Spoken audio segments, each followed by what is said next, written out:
Eu acho que é o mais desafiador que a gente tem, que é o que envolve o crescimento, porque sem gestão você não cresce, né? Você buscou o conhecimento de que as pessoas que estavam te inspirando tinham e faziam. A visão da advocacia como um business, como um negócio, ela é algo estigmatizada, né? Você não precisa saber as respostas para tudo de como que você vai fazer seu negócio crescer. Você precisa saber contratar as pessoas ou se conectar com as pessoas que vão te ajudar a fazer, Encontrar a resposta. a encontrar essas respostas, né? Olá pessoal, sejam bem-vindos a mais um episódio aqui do nosso programa Departamento Jurídico. E hoje o tema é um tema muito especial e que é um tema que gera dúvidas aí para muitos colegas advogados. Gestão de escritório, gestão da carreira no geral.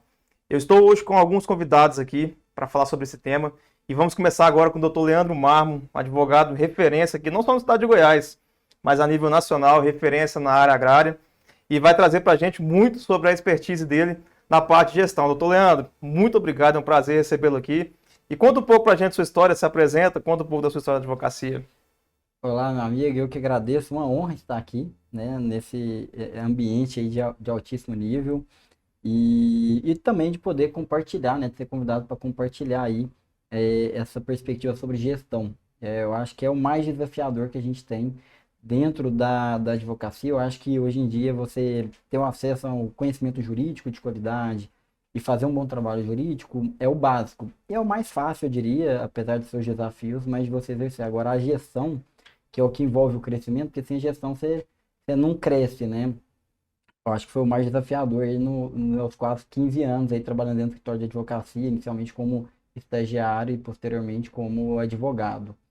É, E aí, quando a gente fala de gestão, você tem alguns recortes, algumas verticais, né? Que seria gestão de pessoas, que seria a gestão de recursos humanos, a gestão dos processos, a gestão administrativa, né?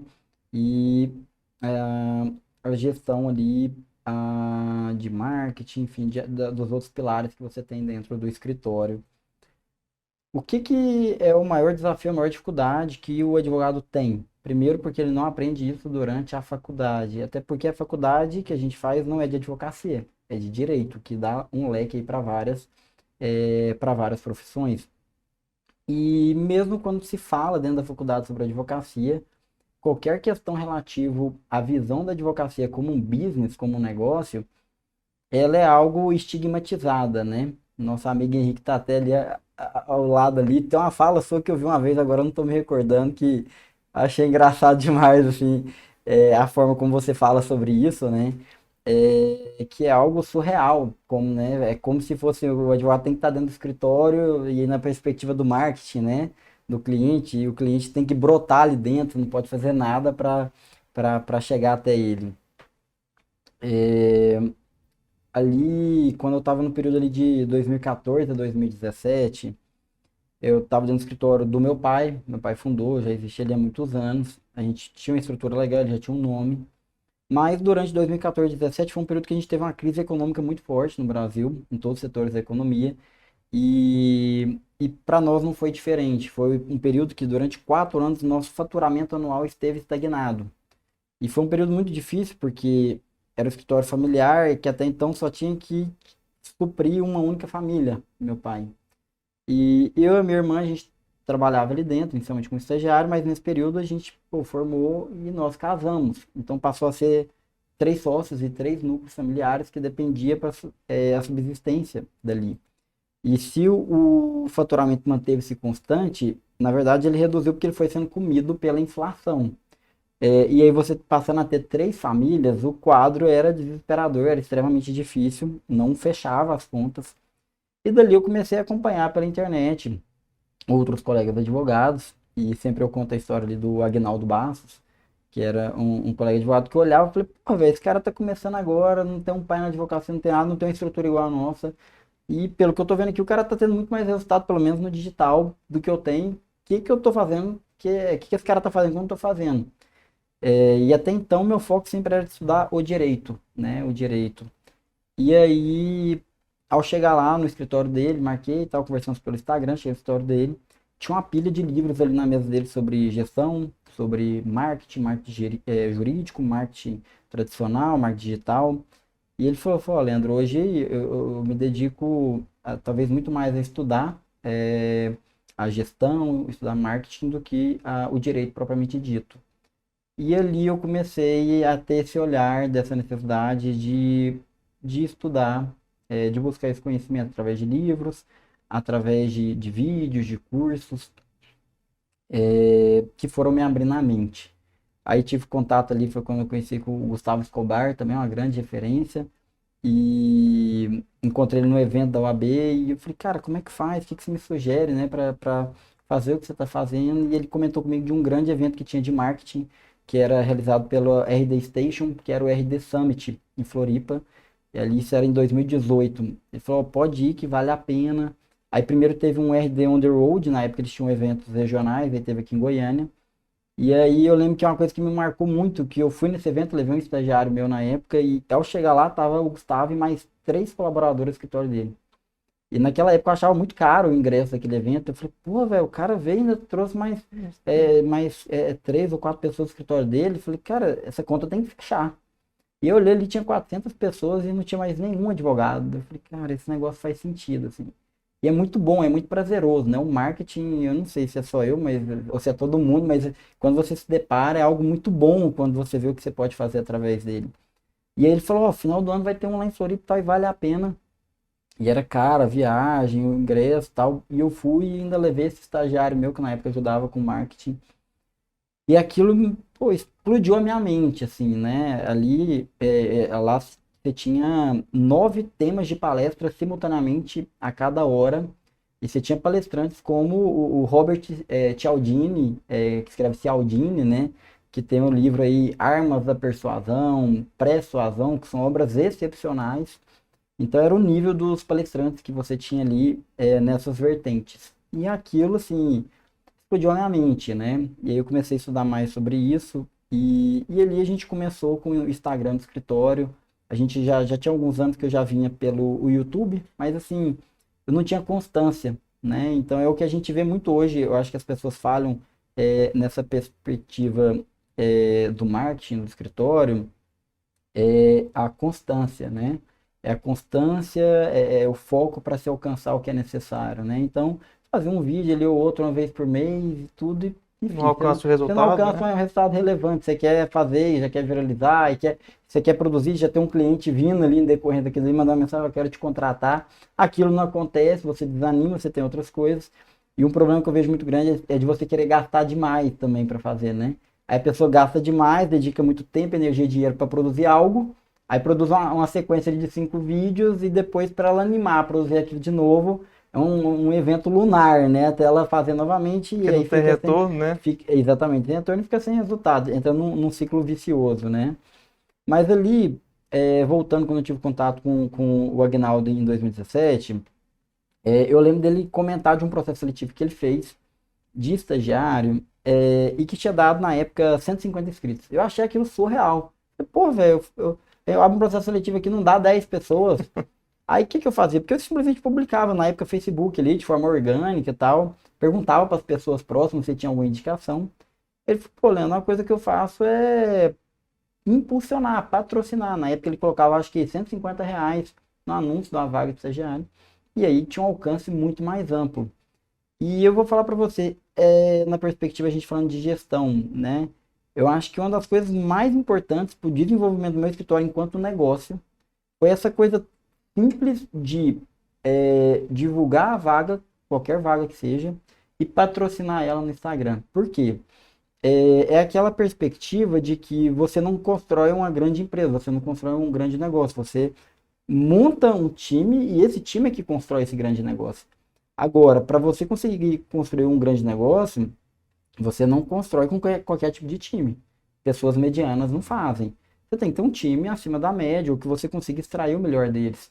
E como que você consegue ter pessoas acima da média? Por esse modelo que a gente tinha até então, e que muitas pessoas fazem isso até hoje, só pedir uma mera indicação, ou contratar, chega alguém, contrata meu sobrinho aí, vai lá, conversa e contrata, você não consegue conquistar isso. E quando você faz essa coisa tão simples que é esse impulsionamento, o que que ocorre? Você permite uma perspectiva de meritocracia, que pessoas que sejam muito boas, mas que não fazem parte do seu círculo de relacionamento, que não conseguiriam chegar até você por uma indicação, elas participem do processo seletivo, demonstrem a capacidade e você as conheça e contrate. Então, muitas vezes, ao longo dessa jornada aí, de 2018 para cá, já está aí para 6 anos, eu tinha uma perspectiva para uma vaga de uma pessoa desse nível, de repente chegava uma pessoa desse nível, eu falei, cara, Deus mandou que é uma pessoa muito melhor, mas por quê? Por conta dessa coisa tão básica, de impulsionar e permitir que as pessoas tomassem conhecimento, né? Alcança mais pessoas, né? Exatamente, muito mais e de forma muito fácil. Consegue. E aí tem outros pequenos ajustes ao longo desse caminho que dificultava um pouco no primeiro momento, que é o quê?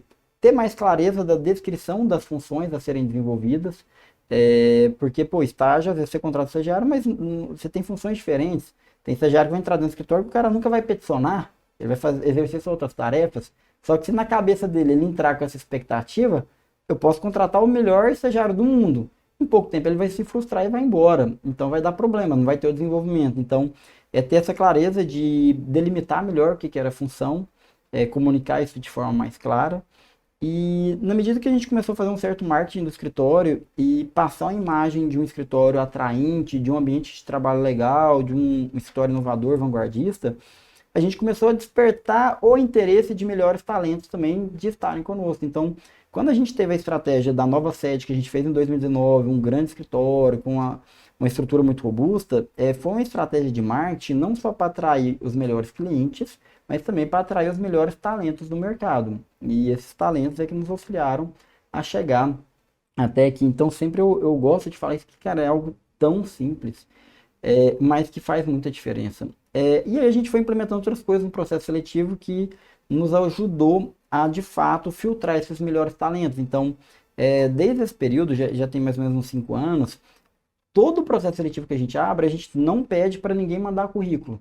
A gente pede para a pessoa mandar um vídeo de até 1 minuto, em que ela vai dizer sobre as experiências acadêmicas dela e as experiências profissionais. Ou seja, o que tem no currículo e um pouco mais. E isso é incrível, porque às vezes você pega um candidato, vamos dizer um advogado, cara, às vezes lá tem pós-graduado no UFG, pós-graduado não sei aonde, mestrado e tal. Porra, velho, o cara é o cara. Na hora que você chama para entrevista, você começa a conversar em 10. Eu não consigo me imaginar trabalhando com esse cara é muito chato. Se você tivesse pedido o vídeo dele, no vídeo você já teria feito essa leitura e já mandava, já cortava, já mandava embora. Então, ali, pô, você pega o vídeo, às vezes a pessoa fala errado, enfim, você já consegue extrair muita coisa ali do vídeo para fazer uma pré-seleção. Aí depois a gente passou a implementar a questão de uma prova técnica. Aprendi com o Aguinaldo também, não fazia. Via na época também o Rafael Lara aplicando, né? Nessa época aí eu lembro de ver o Rafael Lara, teve alguns processos seletivos que ele fez, que ele chegou a chamar o Carlos André, o professor Carlos André, para aplicar ali a parte da parte jurídica, né? Achei aquilo incrível na época. Filtrar a técnica ali do candidato. Exatamente. Inclusive, salvo engano, a sócia, que hoje é CEO do escritório do Rafael Lara, Nicole Soares, salvo engano, ela ingressou em um desses processos seletivos que foram muito bem feitos na época que ele fez.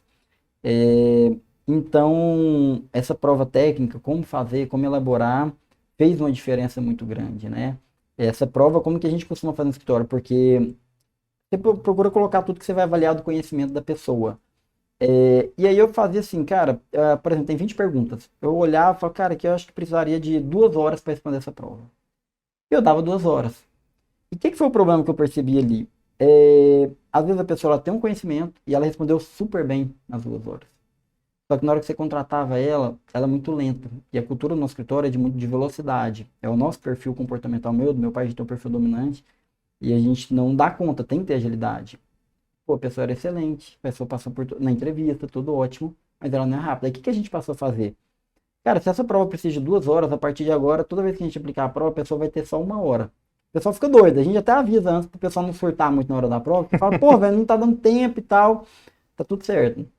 Ela não foi feita para todo mundo, são poucos que vão conseguir responder ela toda, né? Quase toda, porque o cara tem que conseguir acertar a maior quantidade possíveis e naquele curtíssimo espaço de tempo. A pessoa que faz isso, ela demonstra que ela tem um raciocínio muito, muito ágil, né? Porque senão você pegava uma prova, você tinha várias pessoas que tirou, por exemplo, 8. E aí você fala, cara, eu não tenho critério mais aqui para ver quem que eu trago para entrevista ou não, porque a próxima etapa é entrevista. E aí quando você faz isso, já dá um filtro maior para separar nessa perspectiva. Aí a gente passou a implementar a questão da entrevista. Na entrevista teve algo que a gente começou a fazer desde o início, que para mim foi muito relevante, que foi o quê? Não apenas eu realizar a entrevista, ou eu e meu pai. Eu passei a colocar o máximo de pessoas possíveis para serem entrevistadores conjuntamente. E a primeira pessoa que me ajudou a fazer isso foi o Marcelo, que na época era nosso estagiário. E aí foi algo muito interessante, porque, inclusive, a primeira entrevista que ele me ajudou foi contratar o que seria o gestor dele, uma pessoa que estaria acima dele. Fala, pô, mas por que você vai pôr um estagiário para entrevistar um gestor, um cara que tá, um advogado formado está no outro nível? Cara, não importa a posição dele, ele é um ser humano. E enquanto ser humano, ele tem uma capacidade de leitura de outro ser humano que às vezes eu não tenho. E isso era muito engraçado, porque às vezes tinha um candidato que passava, eu gostei do candidato. Eu falei, pô, Marcelo, eu gostei.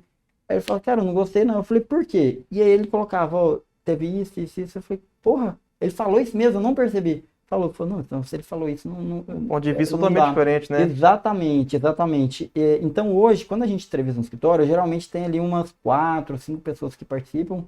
Para fazer essa análise. Primeiro que isso já dá um baque no candidato, então assim, aí já faz um teste de inteligência emocional na pessoa, chega naquele escritório daquele tamanho. Aí chegava no auditório ali, 4, 5 pessoas, né? Dava um Sente a choque. pressão, né? Então, assim, o candidato entra, logo que ele sai, a gente já faz um debate antes de entrar o próximo. Gostou, não gostou, por que que não gostou? E aí, depois de todos os candidatos, a gente vai debatendo ali. E é incrível, assim, às vezes a gente tem uma leitura com a convicção, fala, nossa, achei excepcional essa pessoa, né? E aí ela fala, não, eu acho que esse aqui é melhor por tal motivo. E ainda hoje isso acontece, fala, nossa, deve estar com a puta experiência de contratação de pessoas, depois de ter, enfim, deve ter contratado mais de 100 pessoas, seguramente muito mais de 100 pessoas ao longo desses últimos 5 anos, porque vários entraram e foram saindo. E ainda hoje isso acontece. Recentemente eu fiz um processo seletivo, há alguns meses, em que eu quis colocar um colaborador que era do mesmo setor que eu estava criando, mas era um cara, pô, que não tinha nenhuma experiência com gestão de pessoas, nem nada. Fiquei até em dúvida se eu ia chamar ele ou não. Mas falei, cara, é uma pessoa que vai trabalhar abaixo dele, vai ser um liderado dele, é importante que ele participe. E ali houveram 2 candidatos finalistas na nossa percepção. Eu falei, cara, eu acho que esse aqui é melhor por conta disso. Ele falou que não, eu acho que não, acho que esse aqui é melhor. E aí vi sentido na argumentação dele, contratamos, depois contratou, eu falei, nossa, realmente, eu acredito, não Bateu. sei, eu não contratei a outra para saber, mas aparentemente, realmente esse aqui Foi a melhor é melhor. escolha. Então, é incrível como que isso auxilia. E o último elemento aí que tem auxiliado muito no processo seletivo é aplicar a questão do DISC, né? A questão que é uma análise de perfil comportamental, que te ajuda a entender melhor qual que é o comportamento daquela pessoa, se ela é mais dominante, mais influente, se ela é mais conforme, se é mais estável. E é algo que eu fui estudar e entender um pouco mais agora, recentemente. Antes falava disso, falava isso, aquilo, eu nem entendia. Eu tinha um colaborador no escritório, um gestor, que ele entendia, ele aplicava, e aí ele entendia qual que era o perfil mais relevante para uma função, e aquilo funcionava. É algo que o profissional da advocacia ele tem que se dedicar a entender isso. Porque se ele não entende, vai dar problema. Ele pode contratar um excelente profissional, mas se ele pegar uma pessoa, por exemplo, que tem um perfil muito influente, muito dominante, tal, e colocar esse cara para fazer às vezes um trabalho que seja muito analítico, cara, esse cara vai pirar ali, não vai funcionar. E aí vai acabar mandando embora um excelente profissional que poderia estar entregando muito bem, talvez em outra área. É, por que que eu quis avançar tanto nessa perspectiva? Porque o advogado, ele saber contratar adequadamente, porque é o seguinte, você não sabe, a advocacia como qualquer outro negócio, cara, como é que eu saio de um escritório pequeno e transformo ele grande? Eu via grandes empresas e falava, pô, cara, como é que você chega nesse organograma, né? E ninguém sabe, aquilo no dia a dia que vai se criando. Nossa, tem necessidade de pôr pessoa nessa função, tem nessa outra, aqui já não faz mais sentido o tiro. Então vai sendo crise, você não sabe, você não tem as respostas. E uma vez eu vi que você não precisa saber as respostas para tudo de como que você vai fazer seu negócio crescer. Você precisa saber contratar as pessoas ou se conectar com as pessoas que vão te ajudar a fazer, encontrar a resposta. a encontrar essas respostas, né? E isso faz muito sentido. Então, por isso que eu bati tanto nessa questão da Contratação contratação, da do quanto que é pessoa relevante, porque certa. eu vejo ainda hoje o quanto as pessoas erram. Fui na mentoria recentemente em São Paulo e tinha um advogado lá que, pô, o cara tinha passado a advogar pro pessoal, é um cara muito bom na perspectiva empresarial e tal, e a gente participou de uma mesa. Quando eu vi ele comentando sobre o processo seletivo, que ele não estava encontrando pessoas boas e a forma que estava fazendo, eu falei, porra, velho, o cara não entendeu nada até agora sobre contratação. E aí ele não conseguia crescer, ele não estava conseguindo crescer, ele era muito centralizador também e tal.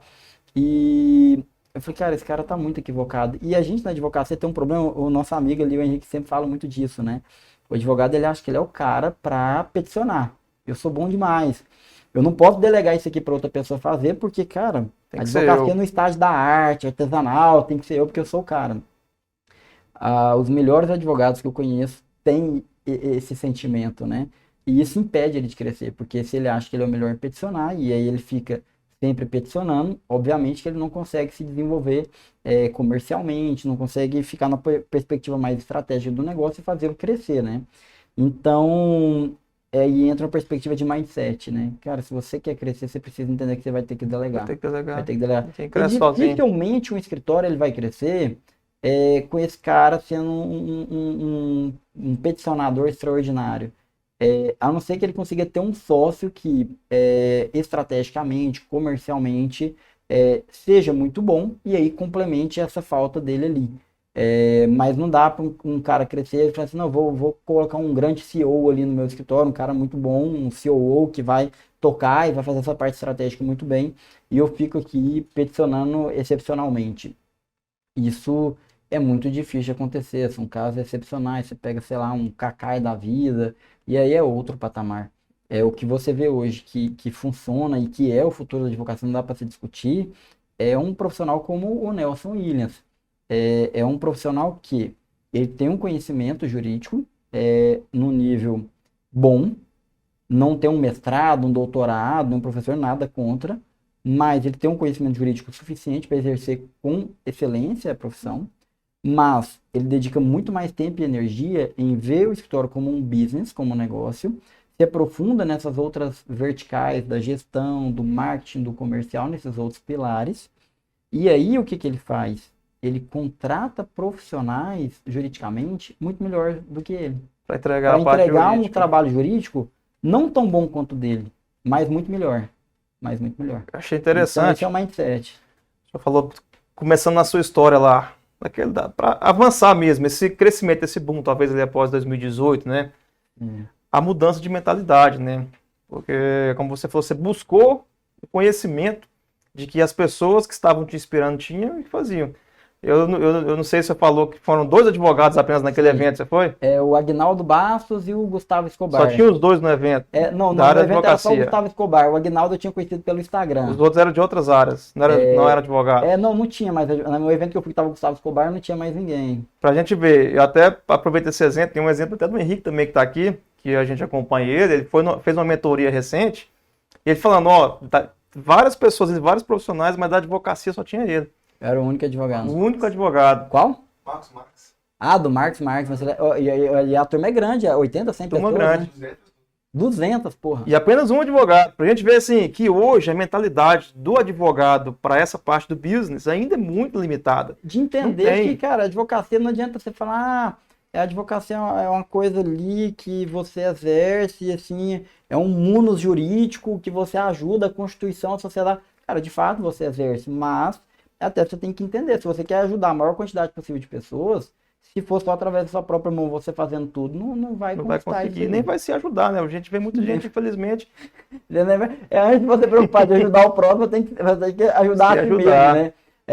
Eu perguntei hoje no podcast pro meu convidado, né? Qual que era o propósito da empresa dele? Pô, empresa com 50 pessoas, crescendo, tal, e sempre tem aquela visão, nossa, o meu propósito é ajudar as pessoas a prosperar, tal. Falei, cara, o meu propósito do meu negócio é tirar subsistência para minha família. É conseguir através dele, retirar a subsistência. E a visão é essa, né? A grande maioria hoje, infelizmente, não consegue retirar a própria subsistência. E por que que não consegue? Porque o mercado está saturado? Pô, velho, o Henriquezão tá aí, é uma pena que não tá tendo como colocá-lo junto aqui. É, igual É, ele não. é um grande case disso, né? É, Exatamente. sem qualquer base ali dentro da advocacia, sem pai, sem nada. É, às vezes é até um pouco covardia usar o Henrique como referência também, porque o cara é muito acima da média, né? É, não é qualquer um que consegue replicar o que ele fez, com as condições que ele tinha no espaço de tempo. Pouco tempo, Conquistar o né? que ele conquistou é porque é um cara que é muito acima da média também, mas mostra que é possível, né? Você querendo e você acessando as ferramentas, você consegue executar. Hoje você tem muitos cursos, muitas mentorias, né? E o maior problema que tem, às vezes o cara até paga e o cara vai, mas entra uma dificuldade, que é um diferencial que eu vejo que a gente tem, é o quê? Capacidade de execução. Então o cara vai ver, pô, você chega ali no acelerador empresarial, cara, ele te dá 30 ferramentas excepcionais de gestão. O cara fica pilhado, fala, cara, vou chegar, eu tenho que implantar as 30. Não implanta nenhuma. E o que o pessoal muitas vezes até fala nesse tipo de imersão, fala, cara, não pega as 30, não. Seleciona as três que você acha que você vai ter mais facilidade de aplicar e que vai ter, que você acredita que se você aplicar no seu negócio, vai te dar o maior resultado, vai transformar mais seu resultado. E faz isso acontecer. As pessoas não fazem. Então, assim, quando a gente fala de marketing digital, cara, como que eu faço? Cara, pega um celular e faz. E começa a fazer. E as pessoas travam. Ah, eu não sou bom em comunicação. Cara, quem é, né? A gente desenvolve, por exemplo, no final do ano passado, eu falei assim, deixa eu fazer um exercício de autoconhecimento, eu ver minhas principais deficiências e quais são as mais relevantes que eu tenho que trabalhar para me melhorar enquanto profissional nesse ano de 2024. E ali eu identifiquei duas questões. A minha posição enquanto gestor, então, pô, já tinha feito um monte de curso, um monte de coisas, e eu tô com uma equipe grande, hoje a gente tem 74 pessoas na operação pelo Brasil inteiro. Eu não estava fazendo uma reunião de one-on-one com os meus principais liderados, que eu teria ali 7 pessoas em posição de gestão, e que eu deveria fazer. Pô, cara, todos os cursos que eu fiz, todos os livros que eu fiz, falava que era uma ferramenta básica de gestão.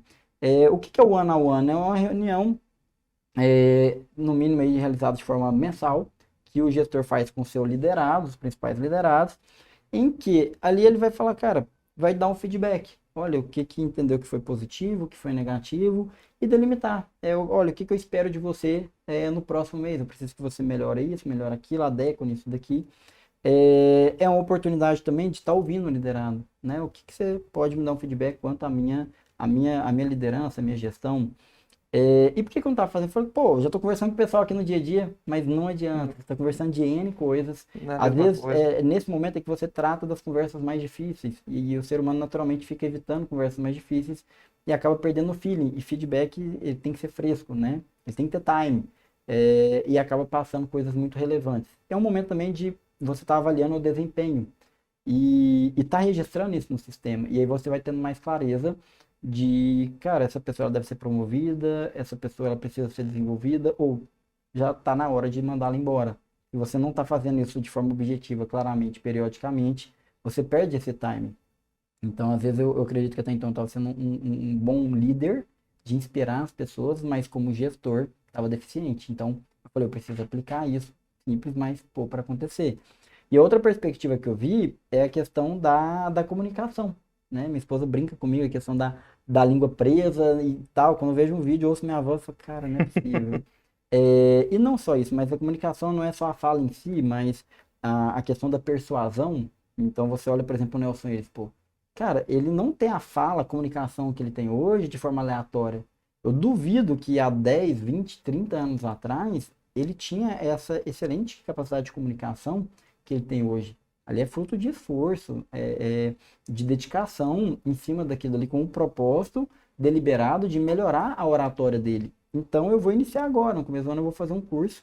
Tem uma outra colaboradora do escritório que a gente quer aperfeiçoar ela para ela ser a rainha da sustentação oral lá do escritório.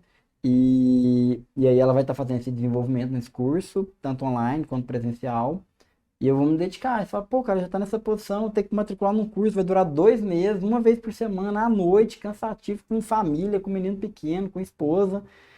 E sim, a gente tem que estar tendo clareza quais são as nossas deficiências, o que a gente precisa fazer para aprimorar, né? Então, colocando que ninguém nasce pronto, né? Ninguém nasce pronto. a gente vai lidando com as ferramentas que a gente tem no momento para a gente conquistar Buscando evoluir. aquilo que a gente, exatamente, para a gente evoluir. Tem um case muito grande, eu não sei se o Nelson já colocou isso publicamente ou não, o Nelson Ilhas, que é o quê? Quando ele foi fazer a montar a filial dele aqui em Goiânia, pô, ele estava em um processo de expansão muito rápida, e vamos dizer, o sócio operacional, a pessoa que fez o negócio acontecer no primeiro momento, era um amigo dele, né? Que era um conhecido dele, que era dentista. Você fala, pô, velho, quem que contrata um dentista, ou contrata não, quem que coloca um dentista para ser meio que um sócio operacional seu no negócio, no escritório de Advocacia. advocacia? Isso não existe. Pô, mas não existia. Fez, porque era o que ele tinha à disposição naquele momento. Isso mostra um pouco de como ele chegou aonde ele está. Ele criou caminhos que ninguém visualizava como possíveis para se fazer. Isso é apenas um exemplo de provavelmente centenas de outras questões inovadoras que ele fez. Enfrentou as barreiras, né? Inovadoras não de inventar um foguete que dá ré, um foguete que vai para a Lua, mas de coisas básicas para se viabilizar as coisas. Superar a barreira acontecer, mesmo, pra né? superar Aquela, essa barreiras. aqui não dá. A gente aproveitando esse gancho. Hoje nós temos aí vários advogados que estão começando agora na advocacia. Isso já falou no começo que realmente a gente não estuda advocacia, a gente estuda direito.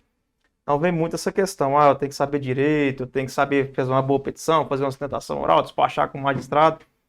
Mas trazendo para essa questão de business, empresarial. Hoje, para um advogado está começando, sem muita estrutura, com uma condição mais simples. Vamos até usar o caso do Henrique, novamente, que começou também com as condições mais simples. O que seria hoje? Vou te perguntar aqui, se o doutor Leandro fosse começar hoje, do zero, na advocacia, acabou de sair da faculdade, como que você começaria já com visão de negócio? O que você faria?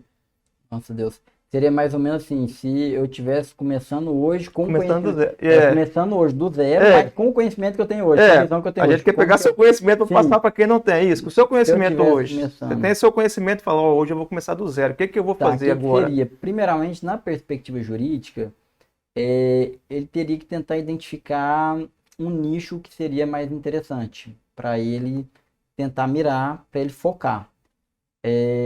E aí ele vai desenvolver a comunicação, o marketing e a prospecção dele naquele nicho que ele acredita que possa ser rentável e mais acessível naquele momento. Porque não adianta nada o cara falar assim, cara, eu achei que é super rentável direito penal de colarinho branco. Pô, velho, você vai conseguir pegar empresário que vai te pagar 5, 10, 20 milhões de causas? Não, então não adiantou você entender que aquilo dá. No seu momento, o que é acessível, que você vai conseguir prospectar, que tipo de cliente que te contrataria com a estrutura que você tem naquele momento, né? E você vai definir a estratégia. Pô, eu acho que isso aqui faz sentido. Então, ele vai iniciar uma atividade de marketing, prospecção em cima daquilo. Pode ser que dê certo, pode ser que não dê certo. Ele tem que ter isso em mente. Não é garantia que aquilo realmente vai dar certo. Se não der certo, ele vai passar para outra estratégia. Dentro dessa área que ele estabeleceu, que ele acredita que seja rentável, ele vai ter que desenvolver muito o que? Ele tem que ter em mente que, cara, ele tem que entender o básico primeiro do jurídico. Tudo que ele vai fazer, como que ele vai fazer, o nível de segurança que aquilo pode dar certo. Estabelecido isso, o que ele precisa fazer para ele ganhar dinheiro? Clientes. Como que ele acessa clientes? Comercialmente. Comercialmente como? Estratégias de marketing online e offline. Hoje fala-se muito de offline. Você acha que o Nelson capta algum cliente pelo online? Você vê impulsionamento de Instagram, de Facebook do Nelson Williams, você não vê. Então, cara, é um escritório gigante e que capta cliente pra caramba. Comercialmente é um grande case o Nelson Williams. Mas o jogo dele acontece no offline. Ele tem uma estratégia muito forte de brand, através de jornais, outras coisas, outros meios, e até ali no Instagram pessoal dele, pelo um buzz marketing que ele faz, mas ele tem uma estrutura de prospecção comercial muito forte no offline. Então, tem que ter esse olhar também para o offline. Não dá para ficar só no digital. Tá, o digital, o que ele vai fazer? Tem que ter uma agência, um negócio caro? Não, poxa. Hoje o cara, se ele procura aí no YouTube, pô, se o cara seguir o Henrique, as dicas de graça do Henrique ali, que é um produto que ele tem também, seguir aquilo dali, executar, ou às vezes não precisa nem seguir quem vende curso para advogado. Cara, veja um advogado que está bem sucedido nessa área, tenta replicar, como o Gustavo Escobar, por exemplo, o Alexandre Ferreira. Veja o que eles estão fazendo, tenta entender o que eles estão fazendo e replicar nem 100%, 10% do que eles fazem de forma constante. E ter resiliência, sabe? Ter resiliência porque o jogo é bruto. O jogo é bruto. O jogo é difícil. É sangue, suor e lágrimas. Não tem mágica, não tem mágica. É muita frustração. Vai perder dinheiro mesmo. Tem que ter disposição em perder dinheiro. Ah, porque, por exemplo, o ser humano é assim, se você fizer isso, você pode ganhar R$ 1.000 se der certo. Mas se não der, você pode perder 100. Ah, então eu não vou Não vai fazer. fazer. Cara, se você tiver essa mentalidade, se você já percebeu que na sua vida você sempre teve uma aversão a riscos, nem tenta, nem entra, nem inicia, porque que você vai perder seu tempo. Você vai se frustrar à toa. Porque para você crescer na advocacia hoje, ainda mais você colocou, pô, do zero e tal, tal, tal. Você tem aversão a risco, você tem aquele perfil, às vezes um perfil, vamos dizer, mais de servidor público, né? Que é aquele cara ali mais focado e tal. Cara, nem tenta, nem tenta. A não ser que você fale assim, cara, não, eu quero me desenvolver, eu quero me esforçar para desenvolver. Você consegue mudar seu perfil comportamental, exige esforço, né? Mas você tem que esforçar muito, porque esse crescimento, e não só na advocacia, não adianta. Qualquer área, né? Hoje, pô, dentista, até um bom tempo, dentista era considerado uma excelente profissão, que você conseguia ter um nível de vida bacana.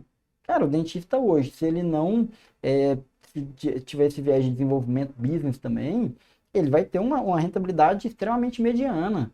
Ele jamais vai ter uma rentabilidade legal, não estou falando nem de ser rico, milionário, mas de ter uma rentabilidade legal, né? Então você vê também que os profissionais autônomos de outras áreas, assim como é a advocacia, os que se destacam e se desenvolvem, até na medicina mesmo, são aqueles profissionais que enxergam ali no marketing, na gestão, como elemento essencial para desenvolvimento do negócio. Ah, mas como que eu vou fazer um escritório grande? Cara, você começa entendendo que você precisa delegar, que você tem que ter alguém para te ajudar. Eu lembro ali no começo, quando eu vi um cara ali que era o Marcelo Germano, ele tinha um curso, como tem até hoje, que é a empresa autogerenciável, né? E ali eu acho que foi um vídeo que eu vi que ele fazia um raciocínio assim, se você contrata uma pessoa, quantas horas que aquela pessoa trabalha, né? Então vamos colocar ali 8 horas e 20 dias, né? São 160 horas. Aí você imagina, pô, quanto que você tem ali, você tem que mapear as tarefas que você faz, que são essenciais e mais estratégicas, que só você realmente deve fazer.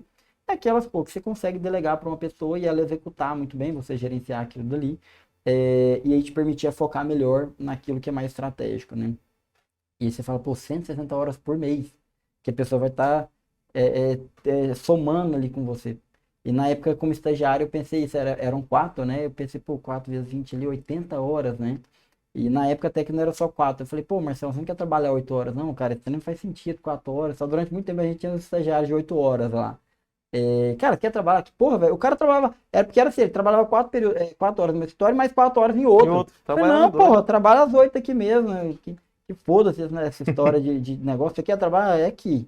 Então, eram 8 vezes 160. Cara, aquilo, e aí realmente me permitiu, pouco a pouco, eu dedicar a outras coisas. Quando eu contratei, a gente contratou esse estagiário, nesse período ali, por mais que a história tinha passado por períodos melhores e tal, mas naquele momento, a minha irmã, que era minha sócia, a gente pensou assim, cara, a gente ia pagar R$ 500 por mês para trabalhar meio período na época, né? Que era até legal para estagiário. A nossa maior preocupação na época era, cara, como é que nós vamos pagar esse cara? Conta de energia sempre atrasando, aqueles negócios, cara, nós não vamos ter dinheiro para pagar esse cara, tá muito difícil. E aí, vendo esse raciocínio, esse racional, cara, vai se pagar. São 80 horas ali que ele vai te permitir você rentabilizar mais em outras coisas e aquilo vai se pagar. E eu fui vendo que realmente, pouco a pouco, alguns meses eram mais difíceis e tudo, mas essa conta ia fechando. Você É o colocando as risco também que você pessoas, falou, né? é o risco, você tem que ser disposto. Ah, por exemplo, pô, não der para pagar, depois acaba mandando embora, se for o caso, se não estiver funcionando, né? E é desafiador, sabe? Igual eu falei da contratação como elemento muito importante, mas por mais que você acerte uma série de fatores, pô, o cara entra 3 meses depois, por alguma razão ele sai. Aí, poxa, você teve um puta trabalho, gastou dinheiro, tempo e energia para contratar aquela pessoa, depois para capacitar ela ali dentro, na hora que ela tá pronta, ela vai Ela embora. vai Aí é o sair. turnover, aí você vai ter que contratar outra pessoa. Aí você fala, cara, eu não sei se eu tô vivendo ou contratando gente. Esse é o meu sentimento nos últimos anos. Acredito que o Henrique também, né, Henrique? Contratou gente pra caramba. Nos últimos 12 meses, não sei se estava vivendo ou Ou contratando contratando. gente, capacitando, porque é muito desafiador. O processo seletivo envolve muitas pessoas até filtrar, chegar em um, capacita, gerencia, vou embora. E aí você vai tendo algumas frustrações, alguns sentimentos difíceis, né? Traições, outras coisas. E aí você tem que ter resiliência quanto a isso também. Então, eu acho que uma palavra que é muito forte aí é a questão da pessoa ter execução, né? A pessoa que está começando Marco Zero agora, execução, resiliência, né? É, ela não pode de forma alguma ter aversão a riscos, né? E ter muita a perseverança, porque essa história de resultado, às vezes a internet, às vezes até a gente comunica uma coisa que as pessoas leem de forma equivocada, né? Às vezes vê lá, pô, andando de Porsche, Rickzão lá de Porsche e tal, e às vezes acha que foi fácil Foi demais fácil, foi naquilo dali. rápido, né? E não imagina as parcelas que a gente paga do financiamento. Não imagina o tamanho da parcela que é do financiamento de um carro daquele dali. E como que aquilo dali é pesado, o esforço que está por trás daquilo dali, né? Não conhece o bastidor Acha mesmo, que né? deu sorte. Não, pô, isso aí, esse cara. Quando a gente montou a nova sede do escritório, eu já até sinto mais à vontade para contar. Poucas pessoas têm conhecimento. Mas, pô, o escritório já tinha ali na época quase 35 anos de existência. Mas, cara, a gente não tinha uma estrutura financeira grande. O meu pai, eu acho que até eu também, até naquele momento, era bem assim, aquela filosofia de vida carpe diem, né? Tipo, tudo que você ganha, você vai gastando, não existe o amanhã. Então a gente não tinha patrimônio. A gente visualizava muitos anos, passava na porta, pô, aqui de frente ao terminal dá pra fazer um puta do escritório. E quando surgiu a oportunidade, o aluguel lá era R$ 25.000. E a gente pagava 4.000.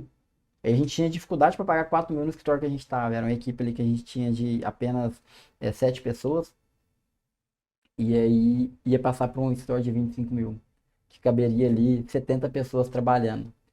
E a gente, um excesso de otimismo, aquela coisa. Falou, cara, como que nós vamos fazer isso aqui, né? E aí a gente achava que a gente ia gastar 500.000 na reforma. Era uma casa muito velha. E a gente não tinha os 500.000. E no banco a gente só conseguiu R$ 100.000, tirar R$ 100.000 emprestado porque a gente não tinha garantia para ofertar e tal, só 100.000. E pô, de onde vai tirar esses outros 400? Cara, vamos, cara, agiota, não sei o que, vamos meter o que vamos. Acabou que a gente fez a obra em 4 meses. Mesmo sem ter o dinheiro a gente fez e gastamos R$ 2.500.000, que a gente não tinha. Pô, mas de onde vocês arrumaram esse dinheiro? Cara, o grosso, a maioria foi com a agiota. Pensa que legal, com vários agiotas. Cara, eu lembro que eu nunca me senti muito bom comercialmente, assim, com as pessoas, mas ali eu desenvolvi uma capacidade que eu nem sabia que eu tinha. Cara, eu saí pedindo dinheiro, eu pegava a lista do meu celular e eu saía pedindo dinheiro pra todo mundo. Parente, que primo que você não via, tinha 2 anos e tal. Eu peguei dinheiro emprestado até com a prima da minha avó, que era uma cliente nossa. Rapaz, Primo da minha avó. Assim, uns empréstimos bem loucos. Tipo, o filho tava morando nos Estados Unidos e ele tinha comprado um imóvel aqui e aí ele mandava dinheiro pra ela, dólar, para poder pagar uma parcela semestral, não sei.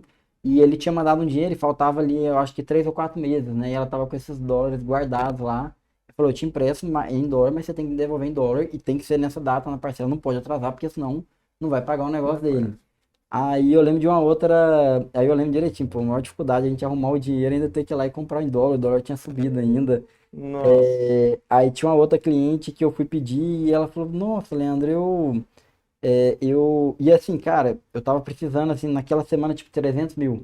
Mas, porra, como é que eu ligo pra alguém e falo, me arruma 300 300 mil? mil. Fala, você tá precisando de quanto? Eu falo, não, de 20.000. Mas é de grão em grão que a galinha enche o 20 bico, né? aqui, 20 ali. Enche o papo. E ali, ela falou, Leandro, eu vendi meu carro aqui e eu tô com 27.000 aqui na conta, mas eu não tô precisando agora. Eu tô pensando em comprar mais pra frente e tal. Quanto tempo você precisa?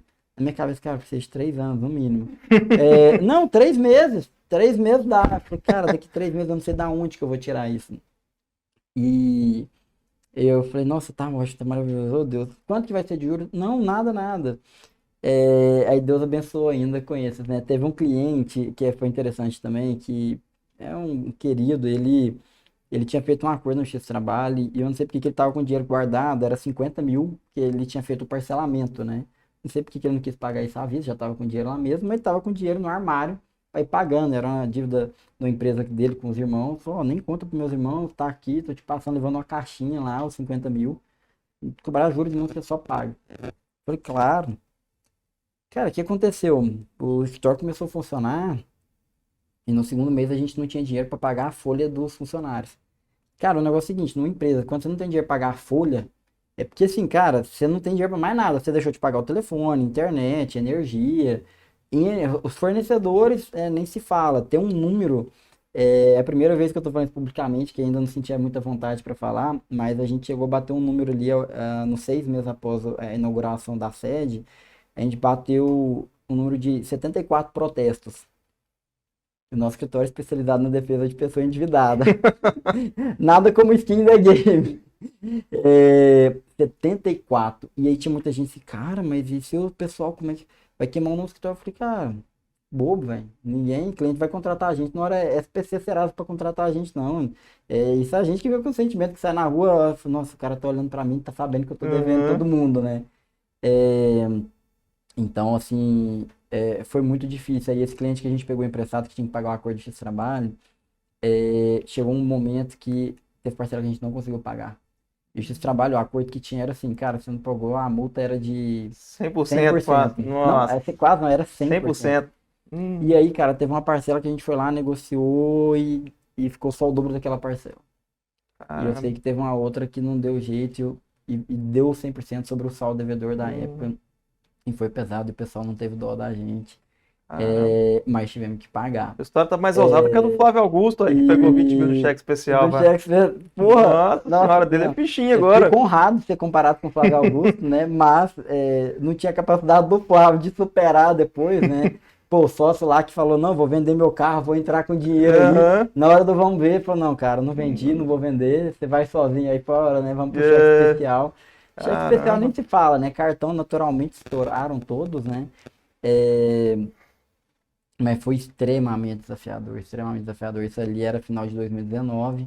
A gente falou, pô, vamos entrar em 2020 muito bem. E aí veio a pandemia. Aí piorou ainda Nossa. mais. E aí a gente entrou num ciclo assim de, cara, eu tenho que tomar mais empréstimo com a agiota para pagar o outro agiota, o juros do agiota, e aquilo só ia aumentando. Porque e aí eu tinha que tomar mais um pouco de empréstimo com a agiota para pôr no fluxo de caixa do escritório, por meses, alguns anos a fio, porque a rentabilidade que a gente tinha sempre era deficitária. Todo mês fechava mais despesa do que receita, até porque só a despesa financeira para manter a agiota era muito alta, porque assim, cara, a gente não pagou nada, não pagou energia, não pagou funcionário em alguns momentos. Cara, o agiota era um que não Tem tinha que como ficar sem pagar. pagar, até porque eu sabia que no futuro eu ia precisar demais dele. Então, se eu não conseguisse pagar ele em dia, né? Então era um sofrimento horroroso. E aí de fora as pessoas olhavam e falavam assim, nossa, cara. E aí foi por isso que eu ia comentar isso aí. Tinha gente que falava assim, nossa, esses caras. A gente ouvia de tudo, né? Ah, porque eles ganharam um honorário muito grande, então é muito fácil. Com dinheiro se faz um negócio desse. Pô, com dinheiro de fato seria fácil se tivesse, né? Mas eu sei de dezenas de advogados aqui que teriam muito mais condições com a gente e que não Não fizeram fizeram. um prédio naquele. E o pessoal não sonhava que aquilo dali, tipo, mas isso aí é lavagem de dinheiro. Eu falei, nossa, até me disporia a lavar um dinheiro aqui para fazer isso aqui, então, seria muito mais fácil. Mas é porque eles têm influência no tribunal, isso é tráfico de influência no tribunal, pô, era diferente do tribunal, né? Falei, nossa, cara, eu gostaria de ser tão bem recebido assim no tribunal, né? Não tinha, nunca tivemos, né? Nunca foi nosso objetivo, né? Ter esse tipo de advocacia, né? Com o acesso que a gente tem é devido a um bom relacionamento, uma perspectiva técnica, né? Mas jamais algo que teria uma perspectiva de licitude como se imaginava. Muitas vezes as pessoas tentam justificar o sucesso do outro através de elementos ilegais ou através do que seria denominado uma sorte para justificar o próprio fracasso, né? Exatamente.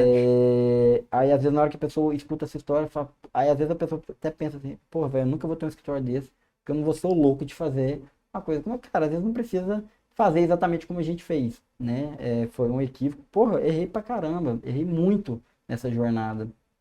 Perdi milhões de reais, milhões, por decisões equivocadas. Ano passado mesmo foi o ano campeão. Fala assim, cara, não, agora chega, né? Agora aprendeu.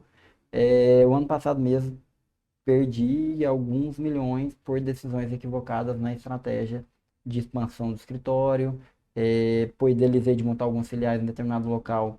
Em pouco tempo depois eu fui lá e falei, cara, vou rescindir, não vou dar segmento, vou dar um stop loss nisso aqui, que é stopar a perda, né? Paralisar a Aham. perda. Já perdi um tanto, mas se eu continuar no erro, eu vou perder Vai muito mais. perder Então o mais. cara perde. E aí tem muita gente que fica sofrendo, fica remoendo aqui, pô, se você tiver esse Faz sentimento, parte do você jogo, não né? consegue desenvolver, você não vai. Henricão aqui deve ter perdido alguma coisa no meio do caminho aí também, né, Henricão? Apesar que Vai, acertou vai ter, bastante, mas vai ter que contar a história ninguém, também. não existe processo de aprendizado, de evolução que não inclua um volume considerável de tentativa, erro e de perda, né? Perda de energia, e não é só perda financeira. Perda de energia também, você envolve um desgaste familiar muito grande, porque na hora Tempo. que você toma decisões equivocadas, aquilo reflete no âmbito pessoal, reflete na sua família, né? Então, o desgaste é muito grande. Emocionalmente, na medida que você tem dificuldades, né? Pô, segundo mês ele não tinha dinheiro para pagar os funcionários. Eu lembro de uma colaboradora nossa, a Caroline, que ela pegou e ela chegou, já estava ali para a terceira semana. Sem conseguir. Cara, eu vou te falar assim, você fala assim, cara, meus colaboradores amam trabalhar no escritório. Fica sem pagar eles, pra você ver como é que fica a cultura, como é que fica o sentimento, o clima organizacional. Eles querem te colocar numa forca, te enforcar e te queimar vivo depois. E aí a Caroline chamou a gente na sala, chamou o gestor. Eu quero entender o que a gente vai esperar. A história vai quebrar, vocês vão pagar a gente, não vai fechar as portas, como é que vai ser? Cara, você escutar aquilo dali e você não ter a menor ideia de onde você vai tirar o dinheiro para fazer aquilo dali acontecer, você furta. Aquilo, eu tenho uma gastrite nervosa, aquilo te come por dentro. É, E aí, de repente, ainda vem situação de inadimplência de cliente, outras coisas, né? Então você vira uma bomba emocional, né?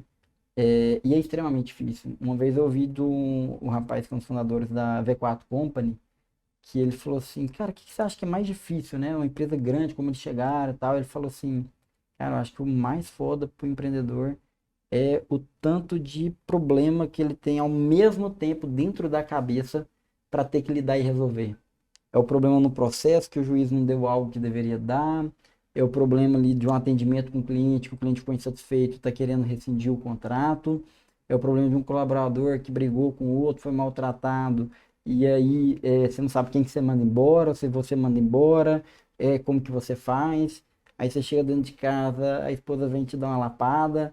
É, então, o maior desafio do empreendedor é ele ter a capacidade dessa gestão emocional. Eles chamam hoje de inteligência emocional, né?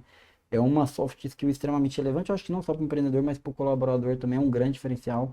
Ele conseguir meio que, cara, tá ali no meio da guerra, tiro para todo lado, bomba estourando, e você conseguir lidar com aquilo. É óbvio que você não vai conseguir lidar com perfeito equilíbrio, né? Você vai surtar algumas vezes, as pessoas vão assustar, mas ao fim e ao cabo você conseguir superar o desafio, né? Você Passar consegue isso, superar. né? Que bacana, doutor. Que história, viu? Que história mesmo. Que igual eu Muita falei, gente não espera ouvir isso, né? Quem olha não, ali pelo Instagram não espera ouvir isso aí. justamente, assim, é uma história de sucesso, né? Uma história inspirada. Claro que você nunca vai recomendar, não faça isso em casa, né? Se pegar um dinheiro com a J mais, Montar uma tá feito, né? mentoria. É, eu tô bacana, o nosso tempo tá já no limite, sei que você tem seus compromissos. Eu queria só pra gente finalizar, se eu deixasse uma dica até motivacional mesmo, para quem tá assistindo a gente, para persistir, para ser resiliente, para continuar, porque dá certo, né? Dá certo, dá certo. É, Pessoal, para você aí que tá difícil, eu não vou te dar uma frase de coach motivacional, de falar que você tem que acreditar em Deus, em você mesmo e se esforçar que você vai conseguir alcançar o sucesso na advocacia. Isso não é verdade, porque o sucesso na advocacia, ele não é para todo mundo, ele não é para quem quer. É importante que talvez você vá, consulte com um psicólogo que é especializado em perfil comportamental, essas questões, e te ajude a fazer uma análise do seu perfil comportamental. Você precisa fazer um trabalho de autoconhecimento e entender quem realmente você é. Se você tem esse perfil de empreender, se você tem essa resiliência, se você tem esse couro grosso, essa resiliência de suportar, apanhar e continuar levantando e continuar lutando. Se você tem essa resiliência de perder dinheiro, de sofrer e continuar. Porque se você fizer essa leitura com auxílio de um profissional, porque a gente mesmo se autoconhecer é muito difícil, você precisa de um profissional para te ajudar. E você perceber que você não tem isso, esquece. Vai procurar outra coisa, um concurso público, focar no concurso público, ou às vezes até mesmo se reinventar, se reiniciar em outra profissão que não vá exigir tanto disso. Então, inicie por aí, verifique primeiro se você tem essa habilidade. E entendendo que tem isso, acompanhe grandes profissionais. E eu vou dar aí 3 exemplos, né? Vou colocar aí o Gustavo Escobar, o Alexandre Ferreira e o próprio Henrique. Henrique, como é que é seu sobrenome? Rodrigues. Henrique Rodrigues. É, Veja o que eles fazem. Tente fazer tudo? Não, tente fazer 10%. Eles contam muito da história deles, da trajetória deles. E eu tenho certeza que eles não só vão te inspirar, mas também vão te ensinar. Todos os 3 têm mentoria de desenvolvimento na advocacia, vão te dar o beabá de pegar na sua mão e te mostrar o que você precisa fazer para você conseguir desenvolver na sua advocacia do zero, ou talvez você esteja no meio do caminho, aí já caminhando há alguns anos, mas sem conseguir alcançar resultados satisfatórios, né? Então, qual é o caminho para o sucesso? Faz a mentoria com eles, que eles vão, sem dúvida alguma, se você conseguir executar uma boa parte do que eles ensinarem, eu não tenho nenhuma dúvida que você vai conseguir chegar lá. E só quero deixar uma frase aqui, Claro.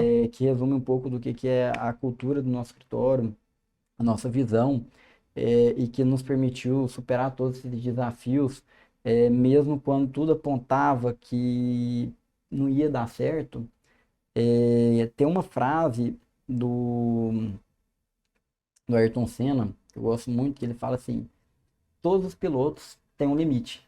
O meu é um pouco acima desse limite, o meu é um pouco acima. Então ele colocava isso como um grande diferencial para ele conquistar tudo que ele conquistava. A partir dessa frase, parafraseando ele, eu criei uma frase para o escritório que é: todo escritório de advocacia tem seu limite. O João Domingos Advogados nunca teve e nunca terá. Então é isso aí.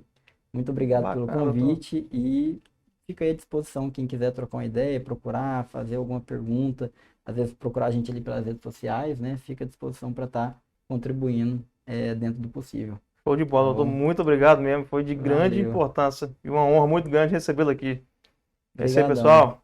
Segue acompanhando a gente, acompanha o doutor Leandro e estamos à disposição. Um grande abraço.